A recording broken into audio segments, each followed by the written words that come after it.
সোমবারের দিনটা আমার শুরু হয় পুজো ঘর থেকে। সকাল সকাল স্নান টান করে এসে বাবা শিব বাবার মাথায় জল ঢালার পর থেকেই আমার দিনটা শুরু হয়। ঠাকুর ঘর থেকে বেরিয়ে এদিকে আমি রুটি বানাতে লেগে গেছি। অবশ্য মা আগে লিচি বেলে রেখেছিল, তাই আমি তাড়াতাড়ি করে রুটিটা বানাতে পারছিলাম। তার ফাঁকে মা তো আমাকে ক্যামেরা করে দিচ্ছিল, আর এইদিকে দেখো আমার মায়ের গলায় গরম তেল পড়ে গেছিল, তাই ফোসকা পড়ে আছে। এখানে বসে মা বেটনবিটটা লাগাচ্ছিল, তাই অনেক তাড়াতাড়ি কমছে। এইদিকে সকাল সকাল মাকে আর দিদনকে চাটা দেওয়া শেষ করে দাদুকেও দিয়ে এসে আমি এদিকে রান্না বসিয়ে দিয়েছি। ডাল ভাতটা আগেই বসিয়ে দিয়েছি, তারপর আমি খেতে যাব।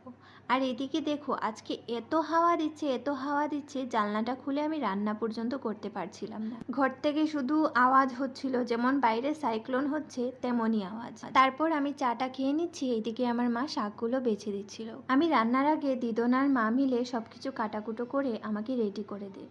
তারপরে এই যে আমি